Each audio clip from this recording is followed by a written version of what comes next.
बिस्मिल्लाहिर्रहमानिर्रहीम। अस्सलामुअलैकुम। इल्म की बात चैनल देखने वालों को राव कमर रिजवान नई वीडियो में खुशामदीद कहता है। दोस्तों, आजकल सोशल मीडिया पर एक और वीडियो वायरल होती जा रही है जिसने दुनिया को हैरान करके रख दिया। आबे जमजम के कुएं से एक बहुत बड़ी नागिन नमूदार हो गई। और फिर दोस्तों क्या हुआ, ये इस वीडियो में आप खुद देखेंगे। और सऊदी शहजादे ने उस नागिन के साथ ऐसा क्या करवाया, ये भी हम आपको बताएंगे कि ये सब आखिर क्या मामला था और वाकया जो पेश आया इस पर लोग क्या क्या बातें कर रहे थे कि ऐसा जो पहले कभी ना हुआ वो अब आखिर क्यों हुआ है। ये हैरान कर देने वाली वीडियो दोस्तों आप हमारे साथ आखिर तक ज़रूर देखिएगा। और अगर आपने अभी तक हमारा चैनल इल्म की बात सब्सक्राइब नहीं किया है तो अभी सब्सक्राइब कर लें, साथ में बेल नोटिफिकेशन को ज़रूर ऑन कर लीजिएगा ताकि लेटेस्ट अपलोड होने वाली वीडियो आप तक बर वक्त पहुँचती रहें। तो चलिए दोस्तों आगाज़ करते हैं अपनी आज की वीडियो का। दोस्तों ये आज से तकरीबन 2 हफ्ता पहले की बात है। ज़ायरीन ने अपनी आंखों से ये मंजर देखा और बाज़ ने इस मंजर को अपने फ़ोन के कैमरे में भी रिकॉर्ड कर लिया, जो आजकल बहुत तेज़ी से सोशल मीडिया पर वायरल हो रही है। देखने वालों ने देखा कि रात के वक्त आबे जमजम के कुएं में से एक बहुत बड़ी नागिन नमूदार हुई, जिसे देखते ही लोगों ने चीखें मारना शुरू कर दी। मगर उस नागिन ने दोस्तों किसी को भी नुकसान ना पहुंचाया और खाना काबा के सामने वो कुछ देर रुकी, अपना फन उठाकर नीचे फेंका और कुछ ही देर में ना जाने किधर चली गई। मौका पर पुलिस एहलकार और सिक्योरिटी को नागिन की तलाश में लगाया गया ताकि वो नागिन किसी को भी नुकसान ना पहुंचा दे। कुछ देर तलाश के दौरान ज़ायरीन को भी रोक दिया गया था, मगर बहुत तलाश के बाद भी दोस्तों उस नागिन का कहीं पता ना चल सका। दोस्तों यकीनन आप ये सोच रहे होंगे कि कैसे पता चला वो एक नागिन थी जबकि वो एक नाग भी तो हो सकता था। तो इसके पीछे दोस्तों निहायत दिलचस्प बात सामने आई और वो बात ये है कि इस वाक़े की इत्तला जब मोहम्मद बिन सुलेमान को दी गई तो वो फौरी इस मामले पर खुद खाना काबा पहुंचे और नागिन की तलाश ख़त्म करवा दी।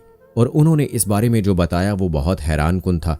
उन्होंने बताया कि कल रात जब वो सो रहे थे तो उन्होंने एक अजीबो गरीब ख्वाब देखा। उन्होंने देखा कि एक बहुत बड़ा सांप अचानक उनके सामने आया है। अभी वो उससे डर रहे थे और सोच रहे थे कि क्या करूं कि उस सांप ने एक औरत का रूप धार लिया और उनसे कहा कि मैं आपसे खाना काबा का तवाफ करने की और इसकी ज़ियारत करने की इजाज़त चाहती हूं। आप मुझे इजाज़त दे दें और मेरी जान की और अमान की भी ज़मानत दें। तो मैंने ख्वाब में उसे इजाज़त दी थी। शहजादे ने कहा जब वो जागे तो उन्होंने ये महज एक ख्वाब समझा, मगर आज के वाक़े ने मेरे ख्वाब को सच कर दिया। तो वो नागन तलाश करने से भी नहीं मिलेगी, इसलिए इसकी तलाश ख़त्म करवा दी गई। दोस्तों सोशल मीडिया पर इस वीडियो को लेकर लोगों के मुख्तलिफ नज़रियात सामने आ रहे हैं। किसी ने इस खबर को झूठा तो किसी ने मोहम्मद बिन सुलेमान के ख्वाब को झूठा करार दिया। किसी ने कहा ऐसे प्रोपेगंडे खुद की बड़ाई के लिए मोहम्मद सलमान घड़ रहे हैं। और किसी ने नागन को जिन्नात में से कहा जो रूप बदल कर खाना काबा की ज़ियारत को आई होगी। बाकी क्या सच है और क्या झूठ ये तो दोस्तों अल्लाह ही बेहतर जानता है। दोस्तों इस नागन से मिलता जुलता एक और वाकया बताएं आपको जिसमें आप पहले से ज़्यादा हैरान हो जाएंगे। दोस्तों क्या आपने कभी ये सुना है कि किसी सांप ने खाना काबा का तवाफ किया हो?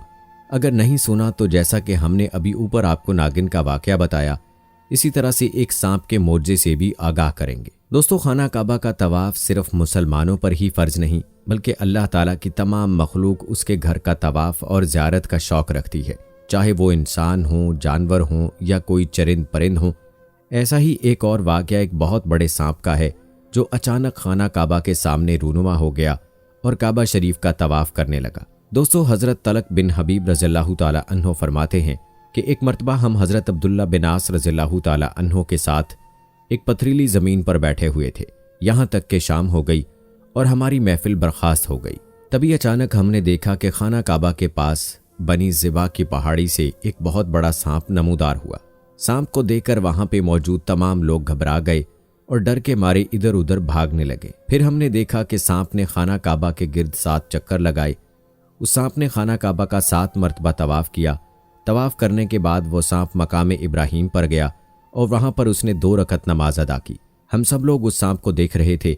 उसके बाद हम सब लोग सांप के पास गए और उससे कहा, ए उम्रा करने वाले, अल्लाह ने तुम्हारा उम्रा मुकम्मल किया। आपको मालूम है कि यहाँ पर हमारी औरतें और कम उम्र के बच्चे भी मौजूद हैं और वो तुमसे डर रहे हैं।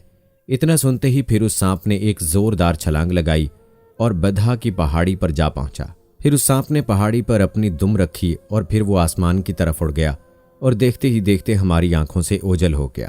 دوستو واقعہ تو یہاں پر ختم ہوتا ہے، لیکن اس واقعے کے پیچھے کی حقیقت بھی آپ کو بتاتے چلیں کہ کیا یہ واقعی ایک سانپ ہی تھا یا کوئی مخلوق سانپ کی شکل میں تھی؟ تو دوستو یہ ایک سانپ نہیں تھا بلکہ سانپ کی شکل میں ایک جن تھا جو عمرہ کرنے کے لیے آیا تھا، اور عمرہ ادا کر کے پھر وہ اپنے مقام پر واپس چلا گیا۔ پھر جب آپ صلی اللہ علیہ وآلہ وسلم تک یہ واقعہ پہنچا تو آپ صلی اللہ علیہ وآلہ وسلم نے فرمایا کہ مکہ اور مدینہ میں بہت سے ایسے جن رہتے ہیں جو کلمہ پڑھ کر مسلمان ہو گئے، اب وہ نماز بھی پڑھتے ہیں اور عمرہ بھی کرتے ہیں۔ دوستو یہ تو تھا ناگن اور ایک سانپ کا قصہ۔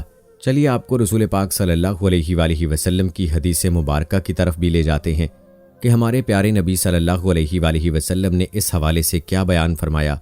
دوستو جب ایک نوجوان کا سانپ کو مارتے ہوئے کا واقعہ آپ صلی اللہ علیہ وآلہ وسلم کی خدمت میں پیش ہوا تو آپ صلی اللہ علیہ وآلہ وسلم نے اس وقت اس عورت کی فریاد سن کر فرمایا، اے عورت، مدینہ میں جن رہتے ہیں جو کلمہ پڑھ کر مسلمان ہو گئے ہیں، اس لیے جب کبھی آپ کے گھر میں کوئی سانپ آ جائے تو اسے 3 دن تک خبردار کرو، یعنی کہ تم اس سانپ کو 3 دن کی مہلت دو۔ اگر 3 دن کے بعد بھی وہ آپ کے گھر سے نہ نکلے تو پھر سمجھ لو کہ وہ شیطان ہے اور پھر اسے مار ڈالو۔ علماء کرام کا بھی اس حوالے سے یہی کہنا ہے کہ 3 دن کی مہلت کافی ہے۔ اگر 3 دن بعد بھی وہ آپ کے گھر سے نہ نکلے یا نکل کر واپس اندر داخل ہو جائے تو پھر سمجھ جائیں کہ وہ شیطان ہے، پھر اسے قتل کر دینا ہی جائز ہے۔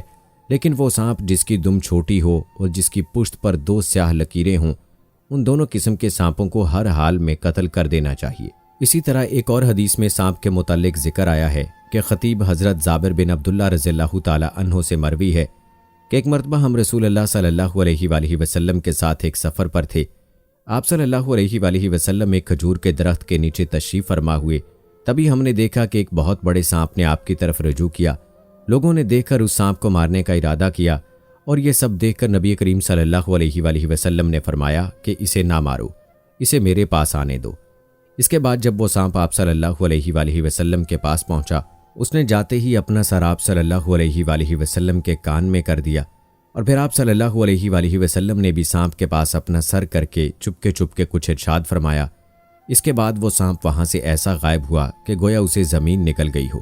پھر حضرت جابر رضی اللہ تعالی عنہ کہتے ہیں کہ ہم رسول اللہ صلی اللہ علیہ وآلہ وسلم کے پاس گئے اور عرض کیا کہ اے اللہ کے رسول، اس سانپ کو آپ نے اپنے تک پہنچنے دیا؟ یہ دیکھ کر ہم ڈر گئے تھے کہ کہیں وہ آپ کو کاٹ نہ لے۔ تو آپ صلی اللہ علیہ وآلہ وسلم نے کہا کہ وہ سانپ نہیں تھا بلکہ جنوں کی جماعت سے بھیجا گیا ایک جن تھا۔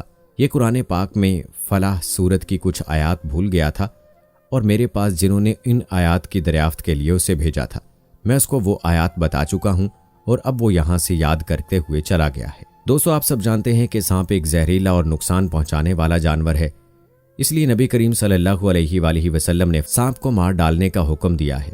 حضرت عائشہ رضی اللہ تعالی عنہا سے روایت ہے کہ نبی کریم صلی اللہ علیہ وآلہ وسلم نے فرمایا کہ 5 جانور ایسے ہیں، 5 جاندار ایسے ہیں جو اگر آپ کو مسجد میں بھی نظر آ جائیں تو پہلے انہیں مار دیا جائے، اور ان 5 جانوروں میں سے ایک سانپ، پھر کوا جس پر سفید نشان بنا ہو، کاٹ کھانے والا چوہا، پاگل کتا اور چیل۔ دوستو سانپ تو ایسا خطرناک جانور ہے کہ اس کو نماز توڑ کر مارنے کا حکم ہے۔ امید ہے دوستو کہ ہماری آج کی یہ ویڈیو آپ کو پسند آئی ہوگی۔ اس ویڈیو کو لائک کریں، شیئر کریں اپنے دوستوں کے ساتھ، کمنٹ باکس میں اپنی رائے کا اظہار لازمی کیجیے گا۔ ملتے ہیں اگلی ویڈیو میں، تب تک کے لیے اللہ حافظ۔